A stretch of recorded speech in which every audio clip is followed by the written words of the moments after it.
Well, watching last night, you'll have seen the prosecutor at the International Criminal Court explaining how they decide who to go after.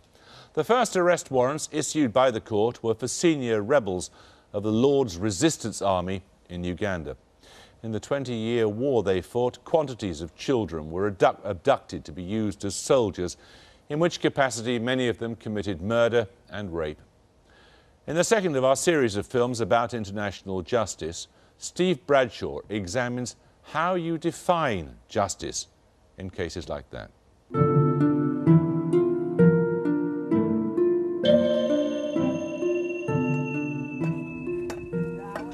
21 years ago, Madalena Akot and John Odongo were working these fields when their village was attacked by armed men.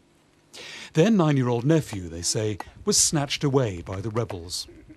For years, they believed Dominic dead. But recently, there have been reports that Dominic's alive.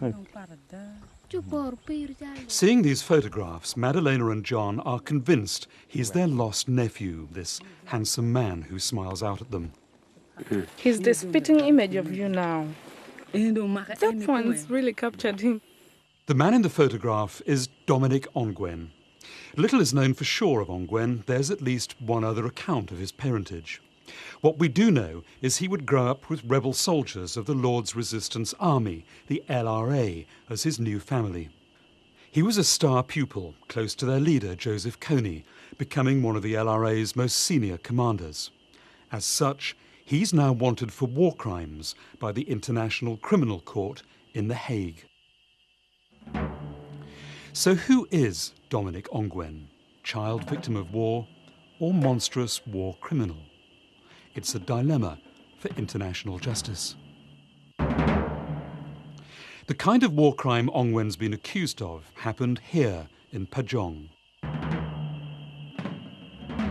On the 24th of July 2002, rebels from the Lord's Resistance Army overran the village. They came to kill. The rebels' leaders included Dominic Ongwen, the so-called White Ant. My 2-year-old was sitting on the veranda. The rebels started kicking him. They kicked him to death. Esther Achan and her family had been woken in the middle of the night by child rebels.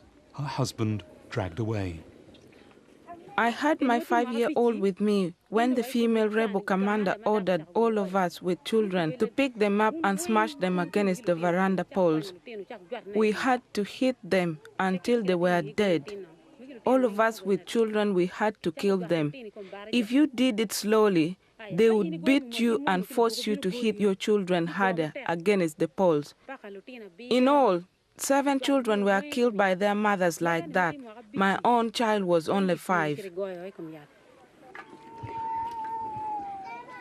Esther's husband was also hacked to death by the machete-wielding child rebels. 56 people were killed on that July night, many more injured. Eterina's husband was maimed, her son and a daughter killed. Grace was abducted along with 36 other children taken by the rebels to be LRA fighters. She, unlike many, escaped. The rebels moved on to the next settlement, then the next, killing, kidnapping and looting all that night. Esther wants justice. Someone is taking notice. The international community. Officials of the International Criminal Court, the ICC, and they're here in northern Uganda. The court has a short history. It was created in 2002. Its mandate, a court of last resort for war criminals. Maria Kamara's job is raising awareness of how the court can help people here.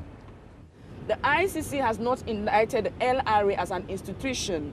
The ICC has indicted commanders of the LRA that are alleged to have committed serious crimes of international concern. In this case, the 4 that are most responsible for those heinous crimes that were committed during the war.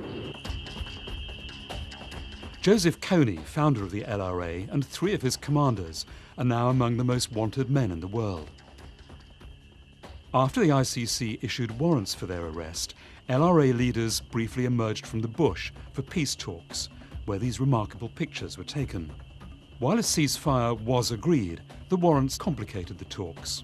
Still, they do send a clear message that the world won't tolerate the kind of crimes allegedly committed by men like Dominic Ongwen, the Sinir brigade he commands, reportedly responsible for the atrocities in Esther's village.